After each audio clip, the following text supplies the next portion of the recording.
Yang dimaksud teman perjalanan dalam semua perjalanan spiritual ialah para salikin. Ternyata tidak lain adalah Allah Subhanahu wa taala. Nah, itu.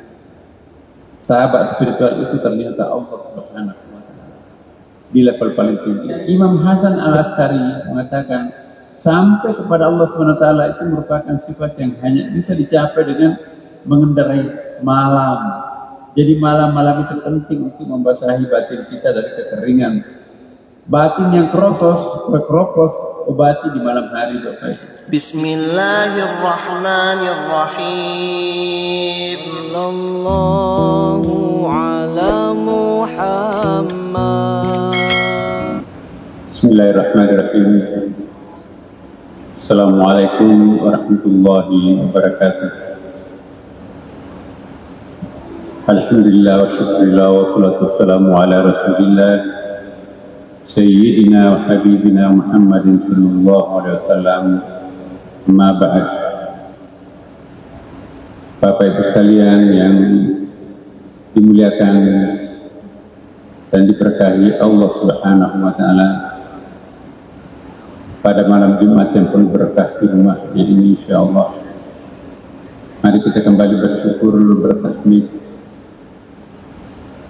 kepada Allah Subhanahu wa taala, Tuhan yang Maha Pengasih, Maha Penyayang untuk kita semuanya. Meskipun pada bulan Maulid ini hujan deras ini, tapi tidak menjadi penghalang buat kita untuk membuktikan rasa cinta kita kepada Allah Subhanahu wa taala. Makna khusyuk yang sempurna bukan pemutusan al-qata', bukan pemutusan perhatian dan ingatan kita kepada selain Allah. Nah, ini Bapak Ibu, seringkali kita mengartikan khusyuk itu memutuskan ingatan dan perasaan kita kepada selain Allah. Menurut kalangan sufistik, bukan itu. Karena pemutusan perhatian juga adalah perhatian keberpalingan, memerlukan waktu untuk memutuskan itu perlu waktu lain lagi untuk memutuskan, jadi nggak pernah berhenti seperti ayam dan telur. Bahkan keputusan al-iqta boleh jadi merupakan perhatian kepada selain Allah. Kita berusaha untuk memutuskan hubungan duniawi kita dengan keluarga kita yang ada hanya Allah. Nah, di sini diingatkan boleh jadi itu malah justru menyembah kepentingan itu. Bahkan keputusan al-iqta itu jadi merupakan perhatian kepada selain Allah. Saking tingginya memutuskan ingatan lain selain Allah, lupa bangkit dari sujudnya. Dari tadi ingin kembali kepada Allah tapi masih berjuang sendiri di situ. Nah, cara melawan asumsi seperti ini, definisikan bahwa khusyuk itu bukan berarti memutuskan hubungan ingatan kita dengan selain Allah, tetapi anggaplah Allah itu adalah memang sudah apa adanya. Ingatan kita terhadap makhluk itu dalam rangka tanggung jawabnya. Anak kita akan bertanggung jawabkan di akhirat. Yayasan yang kita pimpin, kita juga bertanggung jawabkan di akhirat. Perguruan tinggi kita pimpin semuanya. Rumah tangga kita pun juga kita harus bertanggung jawabkan. Nah, kesempurnaan keterputusan, kamalul iqta, yang menjadi tujuan para salikin tidak sebatas ketiadaan penglihatan dan kepada selain Allah, tetapi juga tidak melihat atau tidak menyadari keindahan, tidak menjadi ketiadaan penglihatan itu sendiri. Saya ulangi, kamalul iqta, kesempurnaan pengguntingan. Ya Allah, aku berusaha untuk mengingat Engkau semata waktu salat. Aku talak 3 yang namanya baju baru, tas baru. Ya, aku hanya ingin melihat wajahmu. Nah, kesempurnaan keterputusan kamalul iqta yang menjadi tujuan para salikin tidak sebatas ketiadaan penglihatan kepada selain Allah. Aku pejamkan mata waktu sujud, aku tutup telinga aku dengan kapas supaya aku bisa fokus dengan Allah. Bukan itu. Ya, bukan itu Bapak Ibu. Yang dimaksud kamalul iqta, keterputusan total ini Para salikin, ya, para pencari Tuhan itu tidak lagi melihat atau tidak lagi menyadari, memperhatikan adanya ketiadaan penglihatan itu sendiri. Kalau kita masih sadar bahwa aku ini pingsan, aku ini nggak sadar, itu masih sadar. Itu bukan fana yang sesungguhnya. Fana itu ketika terkelupas semua kesadaran sensorial. Kehidupan ini mimpi dan kematian itu adalah hidup yang sebenarnya. Perbedaan antara pemutusan qata'ah dengan keterputusan inqita'. Nah, ini bahasa Arab yang sedikit. Kalau qata'ah pemutusan, kalau inqita' satu akar katanya sama itu. Dan kesempurnaan berputus asa, kamalul inqita'. Jadi apa yang dimaksud qata'ah, apa yang dimaksud inqita', dan apa yang dimaksud kamalul inqita'. Mari kita lihat. Pemutusan atau al-qata' ketika orang itu mencapai tingkat fana atau mabuk atau musnah setelah sadar lemah pada sakit, pingsan dia. Ya. Kalau dia keadaan pingsan, jangan diganggu, biarkan dia tidur nyenyak. Sebentar lagi bangun kok. Kalau mau percepat bangunnya, bacakan surah Al-Fatihah, kemudian air yang sudah didoakan itu oleskan mukanya, tidak perlu 1 menit. Begitu tersentuh air, maka langsung siuman. Yang kedua, keterputusan kita ketika orang itu fana dari fana. Al-fana wal fana itu lebih dalam lagi daripada fana. Kalau kita mabuk biasa, kalau kita sementara tidur itu mabuk, tapi ada bunyi-bunyi sedikit, baru bangun lagi, ganggu tidur itu. Ya. Jadi al-qata'nya itu masih ditentukan oleh subjektivitas dirinya. Tapi kalau al-inqita', kalau yang disebut dengan al-inqita' ini, ketika orang fana dari fana, dia sadar dari fananya, tapi masih sepertinya tidak sadar. We need more. Kami masih ingin dari Allah sebagian. Kesempurnaan keterputusan al-kamal kita ini ketika orang itu sadar setelah mabuk atau musnah, asahu badal mabuk. Kalau kita sudah mabuk, itu juga cerdas kita, pelong kita. Lenyap di dalam alam merupakan kesempurnaan. Inilah fana pertama. Kita seperti tidak tahu aku di mana berada. Kita berada di mana? Pokoknya aku serahkan kepada Allah, terserah Engkau ya Allah. Tsunami datang menggoncang. Memang ajalku tiba di kesempatan ini. Terserah Engkau ya Allah. Jadi lenyap di dalam Allah merupakan kesempurnaan. Jika kesadaran akan kelenyapan itu sudah hilang, maka inilah yang disebut dengan kesampaian atau finishing, fana. Dan sadar dari fana kedua, maka itulah yang disebut dengan baqa. Sujud pertama, bangkit sadar kita. Sujud lagi, tidak sadar lagi. Bangkit yang kedua kalinya, itu baru bekerja malaikat di situ. Malaikat itu bekerja setelah belepotan malaikat itu dengan kotoran. Kalangan salikin memandang berdiri sebagai fana, untuk sebagai fana dari fana, dan sujud sebagai baqa. Jadi sujud itu padanannya nanti baqa, fana itu padanannya adalah fan atau sujud biasa. Rahasia salat ialah sampai kepada Allah SWT yang disembah.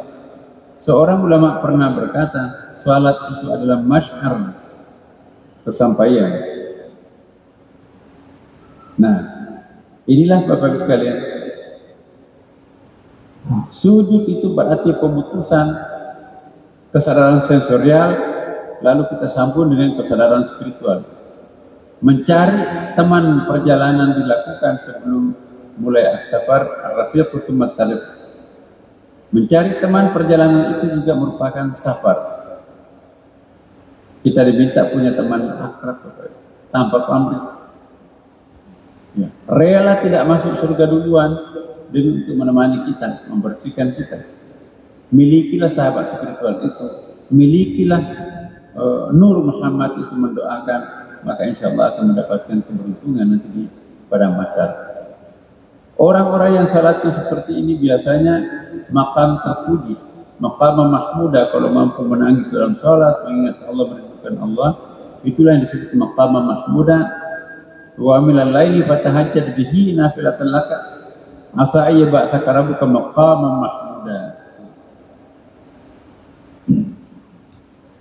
Kemudian Imam Hasan Al-Askari mengatakan sampai kepada Allah SWT itu merupakan sifat yang hanya bisa dicapai dengan mengendarai malam.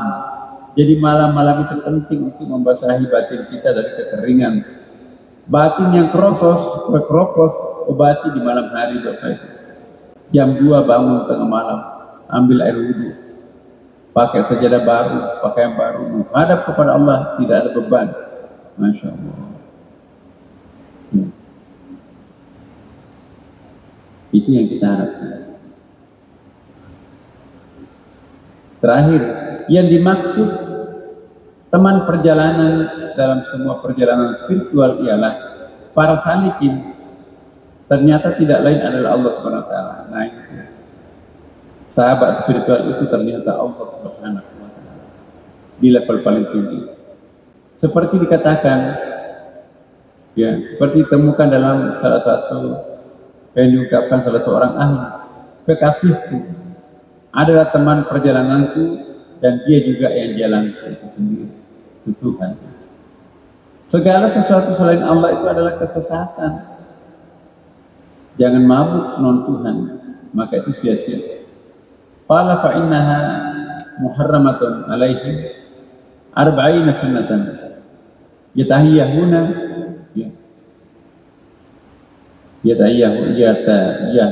yatayaqquna fil ardi fala ta'min fala ta'is al-qawmil fasiqin. Jadi gini, Allah itu di dalam Al-Quran surah Al-Maidah itu nanti kalau dilihat Bapak ini kekecilannya, qul fa innama muharrama alaihim arba'ina sanatan yatihuna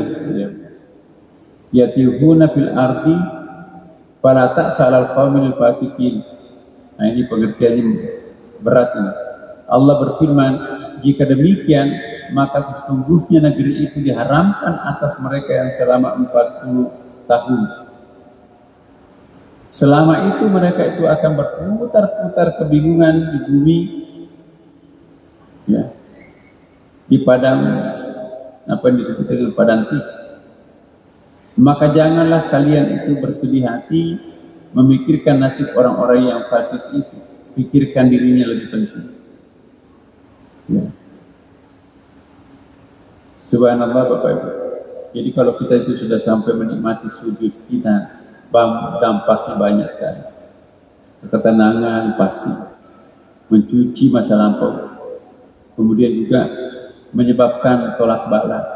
Sujud yang khusyuk itulah juga nanti yang menggairahkan kita kembali, bangkit dari frustrasi, baik secara individu, keluarga maupun secara nasional. Maka itu tadi bersama Bapak Wakil Presiden, kita minta bahwa bersyukur itu tidak mesti harus ada harta yang datang dari Allah. Bersyukur sesungguhnya itu ialah kemampuan memuji Allah dalam keadaan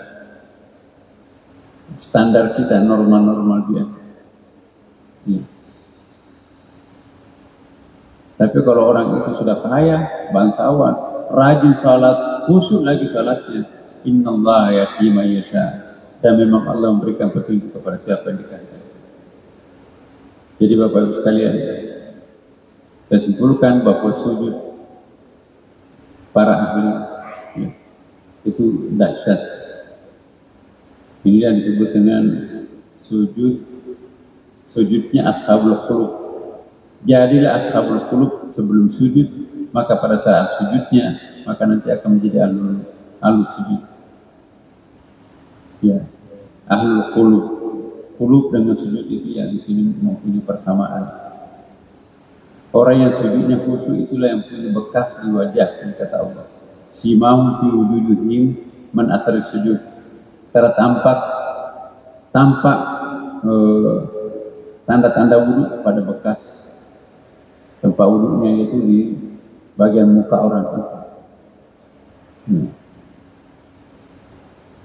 Orang yang punya kekuatan sujudnya sudah sampai ke ashabul qulub, nah itulah yang dijanjikan oleh Allah Subhanahu wa taala berbagai macam kemuliaan. Maka itu kalau kita akan sholat tahajud nanti malam, Bapak Ibu, bagus sekali sholat tahajud malam Minggu, malam Jumat itu, mari siap-siap ambil pakaian bersih, sajadah bersih, tempatnya bersih, jangan ada berisik supaya orang nggak mengganggu kita. Bermesraan kita berdua-duaan dengan Allah, menyerahkan diri kepada Allah Subhanahu wa taala. Plong, besok tambah bergairah bekerja, tanpa harus ditebus kekurangan jam tidur. Jangan takut begadang untuk zikir, tidak akan menyedot energi. Takutlah begadang karena main game, main kartu, karena itu sangat menyedot energi. Bapak Ibu sekalian, inilah materi kita pada malam ini, dan insya Allah akan datang kita akan bahas apa rahasianya 2 kali sujud, cuma sekali ruku. Jadi ada kata kuncinya untuk bisa memahami seperti ini. Datanglah pada minggu yang akan datang, insya Allah Bapak Ibu sekalian, kita akan menambahkan. Hari ini kita akhiri sujud ashabul qulub, ya, mencapai puncak keabadian, ya, di dalam sujud. Dan setelah sujud itu nanti akan ada pembilasan. Nah, sujud pertama, sujud kedua. Ya, sujud pertama itu pembersihan kotoran fisik dan kotoran-kotoran hijab ilmani, tapi pembersihan di tahap kedua, ya, itulah yang disebut dengan pensucian batin, dan itulah nanti yang akan menenteramkan batin kita. Seperti apa itu pengalaman individunya Bapak Ibu sekalian. Kalau Bapak Ibu pernah melakukan sholat khusyuk sekali, jangan tinggalkan sebelum catat, pantas dapat kenyamanan sholat subuh kali ini. Sebelum sholat subuh kemarin kami membantu ada orang, ya, mau minta air putih untuk mau minum obat. Kecil nilainya di mata manusia, tapi besar artinya di mata Allah. Dan hati-hati Bapak Ibu. Insya Allah kalau memang kita nanti ada keanehan, keajaiban hidup yang kita alami, karena mungkin dampak daripada sujud tengah malam yang rutin itu, jangan ceritakan kepada siapapun Bapak Ibu. Mungkin kecuali mursyid konfirmasi. Sebab ada rahasia penting di situ yang Bapak Ibu tidak paham di dalam Al-Quran atau di dalam hadis Nabi itu, ya, mimpi itu bukan mimpi biasa. Itu jendela untuk mengintip langit, ialah mimpi itu sendiri. Tidak ada mimpi yang sia-sia. Ma khalaqta hadza batila. Cuma kita yang tidak diberikan apa hikmah di balik mimpi itu.